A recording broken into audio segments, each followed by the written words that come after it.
Here's another example. This is from Kroger's.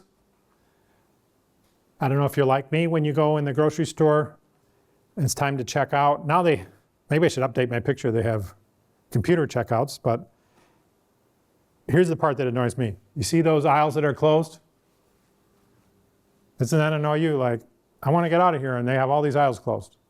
So why does the manager of this store, the owner of this store, have all those checkout aisles closed? Does he like to annoy me? What? Labor costs? You got to save. They have to pay. The blue shirts are the cashiers. If he's going to have those aisles open, then they're going to need to be more blue shirts paid. And then that's going to go somewhere into the price of groceries. He's not going to pay that for his own, to be generous. That's going to come out of the price of the groceries. So he's managing a decision, how much do I have the customers wait?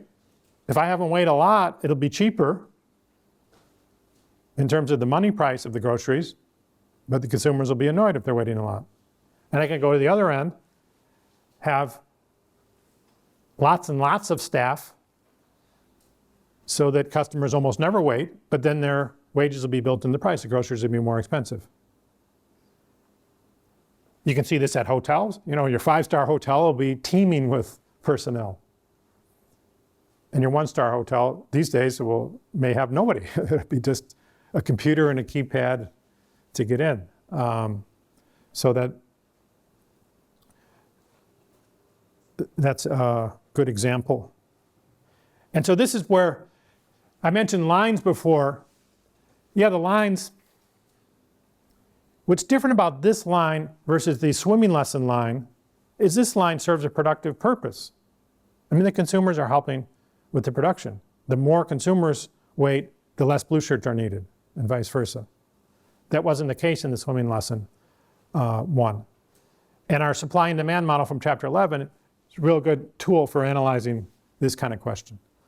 Another case, I know you guys see this, is with the ride sharing, the Lyft and the Uber. Lyft and Uber have the same, I think we even have a kind of a homework that we share around that. They have the same issue. Should the drivers wait a long time so that when the riders push the button, there's a driver there right away? Well, then the drivers need to be paid, and that'll add to the price of a ride share. On the other hand, you could drive the price down, pay the drivers less, have fewer drivers, and then the riders have to wait a long time. And again, it's a balancing act. So the consumer is an input into the production of ride sharing in very much the same way the driver, even though the consumer might not touch the wheel. Here's a couple pictures from when I was a kid, not necessarily from my parents' camera, but I saw these type of pictures. We had retail gasoline price controls in the United States when I was a kid. And the product changed. Oh, yeah. Yeah, no, I thought that your example of Lyft was very interesting because now they are actually introducing some bidding elements, like you can add a little bit of cash in to get it faster. If you're some sort of price discrimination for those who cannot really wait too much because they have an emergency, or maybe not an emergency, but they just don't like waiting. Yeah, that's a pretty cool. There end up being multiple products there. There's a product with a lot of drivers per rider, and then there's another product with few drivers per rider. And they have different prices, and consumers can pick. Lyft was innovative in that, I think, before Uber. Maybe even Uber's not doing it yet, but it's pretty cool. So the product changed.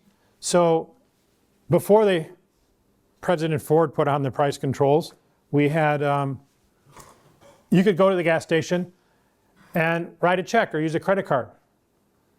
And the gas station attendant would handle, that paperwork.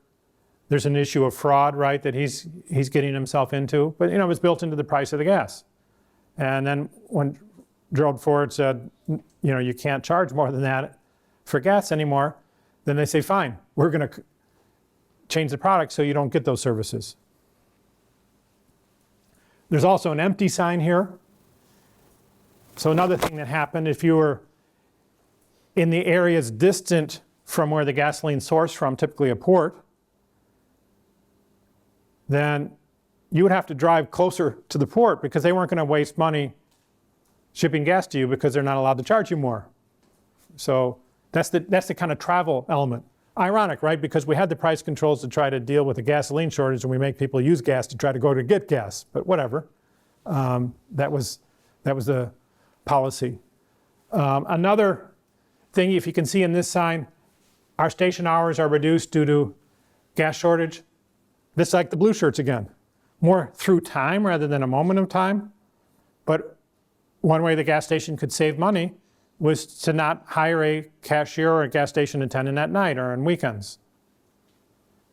Save money and make the consumers do the substitution through time, and they become part of the process. I thought I had a picture on this. Another thing they would do is require that you be a regular customer of the station. So you get your oil changes there, you get your new tires there. So that's another way that the product changed. A stranger couldn't just drive up there and get gas.